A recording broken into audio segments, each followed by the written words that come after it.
అధికారంలో ఉన్నటువంటి వ్యక్తులను రక్షించుకోవాలి. వీళ్ళ ఇల్లీగల్ కన్స్ట్రక్షన్స్ బిజినెస్ అన్నీ కూడా కొనసాగాలి అంటే దానికి వాళ్ళకి రాజకీయ నాయకులు అండదండలు కావాలి. ఇది ప్రజలు విశ్వసిస్తారా? ప్రజలు ఆహ్వానిస్తారా? ప్రజలు పాలకుల యొక్క దుర్మార్గాలను తెలుసుకోవాల్సిన పని లేదా?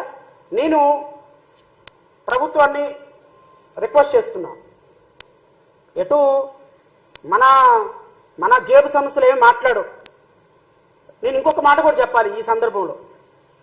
బహుశా నేను కూడా రాష్ట్ర ప్రజలకి తెలిసింది ఆ రెండు మీడియాల ద్వారానే, TV5 అండ్ ABN. రాష్ట్ర ప్రజలకి రాష్ట్ర ప్రజా సమస్యల్ని ప్రజల తరఫున పెట్టడానికి నాకు ఆ రెండు సంస్థలు ప్లాట్ఫామ్లు ఇచ్చింది. అందులో నేను ఏ విధంగానూ వారిని రాజకీయ రంగు పులమును, వారిని విమర్శించను. 5 సంవత్సరాలు గత ప్రభుత్వం మీద నేను పోరాటం చేయడానికి ఒక సామాన్యమైనటువంటి న్యాయవాదిగా, ఒక వ్యక్తిగా నేను ప్రజా సమస్యలను రిప్రజెంట్ చేయాలి అనుకున్నప్పుడు వాళ్ళు ఏ కారణాల చేత ఇచ్చారో నాకైతే తెలియదు. కానీ నాకు మాత్రం ప్లాట్ఫామ్ ఇచ్చినటువంటి 2 ఛానల్స్ ABN అండ్ TV5. ఈ 2 ఛానల్స్ ప్రజా సమస్యలు, దళిత సమస్యలు, సాంఘిక సమస్యలు, హైకోర్టు సమస్యలు, లీగల్గా రాష్ట్ర ప్రభుత్వానికి ప్రజలకి చేస్తున్నటువంటి దుర్మార్గాలని విశదీకరించడంలో, విశ్లేషించడంలో నాకు ప్లాట్ఫామ్ ఇచ్చినటువంటి ఆ 2 ఛానల్స్ని నేను ఎప్పటికీ గౌరవిస్తాను. ఎందుకంటే వాళ్ళు మీడియాగానే నేను కన్సిడర్ చేస్తాను. అది మీడియా కాదు, ఒక వర్గానికి కొమ్ము కాసేటువంటి మీడియాగా అవ్వకూడదు అని నేను మనస్ఫూర్తిగా భావిస్తాను. మీ ఇంటర్నల్గా ఏమైనా ఉండనివ్వండి, మీ ఇంటర్నల్గా ఏమైనా పదవులు తెచ్చుకోండి, ఐ డోంట్ మైండ్. కానీ 2024 జూన్ 4వ తారీఖు వరకు విరుచుకు పడిన ప్రభుత్వాల మీద, బికాస్ మీడియా అంటే ఖచ్చితంగా ప్రజల కోసం ఫైట్ చేయాలి, 4th ఎస్టేట్ కాబట్టి ప్రభుత్వాల మీద ఫైట్ చేయాలి. కానీ 2024 జూన్ 11 తరువాత ఈ మీడియా నాకు ఒక అడ్వర్టైజ్మెంట్ చాలా బాగా నచ్చుతుంది. ఫెవికాల్ అడ్వర్టైజ్మెంట్. ఒక వ్యక్తి వెళ్ళిపోతా ఉంటే ఆ నీడ ఫాలో అవుతూ ఉంటుంది. సహజంగా నేను మాట్లాడుతానని నీడ ఫాలో అవుతూ ఉంటుంది. ఈ వ్యక్తి అలా షాపుల గుండా వెళ్తూ ఉంటే, మూసేసిన షాపుల గుండా ఇంకొంచెం దూరం వెళ్ళిన తర్వాత ఒక చోట నీడ స్టక్ అయిపోతుంది. ఏంది నీడ నాతో రావట్లేదు, వెనక్కి తిరిగి చూస్తే అది ఫెవికాల్ షాప్. సో నీడ దానికి స్టక్ అయిపోయి ఉంటుంది. ఆ అడ్వర్టైజ్మెంట్ చాలా గొప్ప పేరు తెచ్చింది. అప్పుడు చాలా ఫన్నీగా ఉండేది. మీడియా కూడా అక్కడే స్టక్ అయిపోయిందేమో అనిపిస్తుంది నాకు 2024 జూన్ 11 తర్వాత. ఆ 2 మీడియాలు అక్కడే స్టక్ అయిపోయింది. నేనేమంటానంటే ఆ 2 మీడియాలని బయటికి రండి, ఆ ఫెవికాల్ నుంచి బయటికి రండి. ఎందుకంటే మీరు మీడియా కాబట్టి, మీరు 4th ఎస్టేట్ కాబట్టి. అదే ప్రతిరోజు జగన్మోహన్ రెడ్డి పథకాలు, జగన్మోహన్ రెడ్డి దళితుల మీద దాడులు, జగన్మోహన్ రెడ్డి అక్రమాలు. బుద్ధిగానే ఉందా మీకేమన్నా కనీసం? అసలు మనం తినేది అన్నమే కదా, కడుపుకి అన్నమే కదా తినేది. 11 సీట్లు వచ్చి జగన్మోహన్ రెడ్డి గారు ప్రతిపక్షంలో కూర్చుంటే పక్కన ఆయన చేసిన తప్పులు, ఆయన చేసినవి ఇప్పుడు ఎందుకు? రండి, ఇదిగో పబ్లిక్ ఉపయోగపడే అంశాలని మీరు చర్చించండి. పబ్లిక్ ఉపయోగపడే అంశాలు కొన్ని వందల, ఇప్పటికీ ఈ ప్రభుత్వం 3 నెలలు అయినప్పటికీ కూడా ఇంకా మీకు అమ్మఒడి ఇవ్వాల, దాని మీద చర్చ పెట్టండి. ఇంకా ఈ ప్రభుత్వం ఏర్పడిన నెలకు 1500 ఇస్తానన్నారు, అది ఇవ్వాల, చర్చించండి. రేపు ఆరోగ్యశ్రీని ప్రైవేట్ పరం చేస్తున్నాడు, దాని మీద చర్చించండి. ఆర్టీసీలో మొత్తం నాశనం చేశాడు, ఉచిత పథకం, మహిళలకి ఉచిత రవాణా ఇవ్వటం కష్టం అంటున్నారు, దాని మీద చర్చించండి.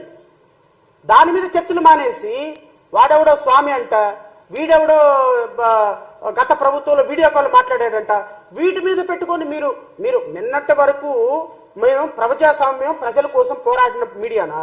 ఈ రోజేమో ప్రభుత్వం సంరక్షించే మీడియానా? మీ ఎజెండా క్లియర్గా కనపడుతుంది కదా.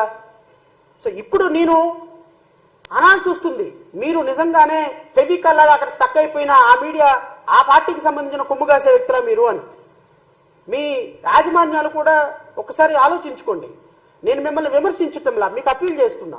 ఎందుకు అంటే మీకు ప్రజా సమస్యల్ని పరిరక్షించాలి, అడ్రస్ చేయాలనేటువంటి ఒక కాన్స్టిట్యూషనల్ మ్యాండేట్ తోటి 4th ఎస్టేట్ గా మీరు మీడియా అని పేరు పెట్టుకొని ఇట్లాంటి పిచ్చి పనులు కాదు చేయాల్సింది. నేను గత 3 నెలల నుంచి చూస్తున్నా, ఒక్క ఐటమ్ అయినా ప్రభుత్వానికి వ్యతిరేకంగా ఏదైనా ప్రభుత్వం చేయాల్సిన కార్యక్రమాలని వీళ్ళు ఏమైనా చేస్తారేమోనని. 3 లక్షల మంది వాలంటీర్స్ అండి. వాళ్ళు మీ ప్రభుత్వంలో, గత ప్రభుత్వంలో అపాయింట్ కాబట్టి 5 సంవత్సరాలు రాష్ట్ర ప్రభుత్వానికి సర్వీస్ ఇచ్చి చంద్రబాబు నాయుడు గారు మీకు 10,000 రూపాయలు హానరోరియం ఇస్తాను, మిమ్మల్ని అందరినీ కంటిన్యూ చేస్తానన్న వాలంటీర్స్ బిక్కుమంటూ ఉన్నారు. ముందు వాళ్ళ గురించి ఒక ప్రోగ్రాం చేయండి. రాష్ట్రంలో కొన్ని వందల సమస్యలు ఉన్నాయి, దాని గురించి ప్రోగ్రాం చేయండి. రోజుకు ఒక అమ్మాయి చచ్చిపోతుంది, రోజుకు ఒక దళితుడు చచ్చిపోతున్నాడు, వందల మంది ఇన్సిడెంట్లు జరుగుతున్నాయి. వాటి మీద ఏ విధంగానూ మీడియా స్పందించకపోతే మేము ఫెవికాల్ లాగా అక్కడ ఆగిపోతామంటే ఎలా సార్ అది? నేను ఆ 2 ఛానల్స్ లో ఉన్నటువంటి మేనేజ్మెంట్స్ ని నేను రిక్వెస్ట్ చేస్తున్నా, దయచేసి ఆంధ్రప్రదేశ్ రాష్ట్రంలో అక్రమ కట్టడాలు ఇంకా చాలా అంశాలు ఉన్నాయి, వాటి మీద ప్రజలతో ప్రశ్నించండి. లేదు అంటారు, పక్కన లోగా పెట్టుకోండి. ఇటు పక్క చంద్రబాబు నాయుడు ఫోటో, ఇప్పుడు వీళ్ళు ఉన్నారు సాక్షి, ఇటు పక్క రాజశేఖర రెడ్డి ఫోటో పెట్టుకుంటారు, ఇటు పక్క జగన్మోహన్ రెడ్డి పెట్టుకుంటారు. They are proved, they party channel. మీరు కూడా అలాగే పెట్టుకోండి. చంద్రబాబు నాయుడు గారు ఫోటో పెట్టుకోండి, ఇటు పక్క నారా లోకేష్ ఫోటో పెట్టుకోండి, ఆ ప్రైమ్ 9 ఎవరో పవన్ కళ్యాణ్ ఫోటో పెట్టుకోమంటుంది. Absolutely correct. ప్రజలకు ఒక క్లారిటీ ఉంటుంది ఏ ఛానల్ ఎవరిదో అనేది. అది వదిలేసేసి నిష్పక్షపాతంగా, నిజాయితీగా, నియమబద్ధంగా, నిష్కల్మషంగా మేము పనిచేస్తాం, మాది ప్రజల కోసం ప్రశ్నించే ఛానల్స్ అని మాత్రం అను. సో నేను ఈ ప్రభుత్వాన్ని కోరేది ఏంటి అంటే, ఇవన్నీ కూడా దృష్టిలో పెట్టుకొని ఎకో సిస్టమ్ని పరిరక్షిస్తూ అమరావతి రేపొద్దున డెవలప్మెంట్కి చాలా అవసరం. ఇది ఈ rules, regulations, national green tribunal ఇచ్చినటువంటి జడ్జిమెంట్స్, రెగ్యులేషన్స్ ప్రతి ఒక్కటి దృష్టిలో పెట్టుకొని అమరావతి డెవలప్మెంట్ జరగాలి. ఇమ్మీడియట్ గా చంద్రబాబు నాయుడు గారి కన్స్ట్రక్షన్ కూల్చాలి. ప్రజావేదిక కూల్చిన చోటే చంద్రబాబు నాయుడు గారు అధికారిక నివాసంగా ఉన్నటువంటి లింగంనేని గెస్ట్ హౌస్ ని కూల్చకపోతే ఖచ్చితంగా మేము న్యాయ పోరాటం చేస్తాం. న్యాయ పోరాటం ఒక్క అంశంలోనే కాదు, ఈ చివరి నుంచి ఆ చివరి వరకు నేషనల్ గ్రీన్ ట్రిబ్యునల్ కి, బిల్డింగ్ రూల్స్ కి, జీవోలకి వ్యతిరేకంగా ఏర్పాటైనటువంటి ప్రతి కన్స్ట్రక్షన్ మీద జై భీమ్రా భారత్ పార్టీ పోరాటం కొనసాగుతుంది. రాబోయే 5 సంవత్సరాల పాటు ఈ ప్రభుత్వం మీద ప్రతి అంశంలో పోరాటం చేయడానికి, మరి ముఖ్యంగా అక్రమ కట్టడాలు, ఇల్లీగల్ గా బిజినెస్ చేసేటువంటి వ్యాపార సంస్థలు, ఇల్లీగల్ గా నడిపేటువంటి వ్యవస్థల మీద Jai Bhimrao Bharat party right to information act ను ఉపయోగించి సీరియస్ గా పోరాటం చేయబోతుంది. ఎందుకు పోరాటం చేయాల్సి వచ్చిందో నేను ఒక 2 నిమిషాల్లో చెప్పి ముగిస్తాను. మిత్రులారా, గత 15 రోజుల క్రితం ఒక అనాథ శరణాలయంలో విషాహారం తిని 150 మంది పిల్లలు చనిపోయినారు. 150 మంది పిల్లలకి అస్వస్థ గురై 3-4 చచ్చిపోయారు పిల్లలు. ఇది జరిగి ప్రపంచానికి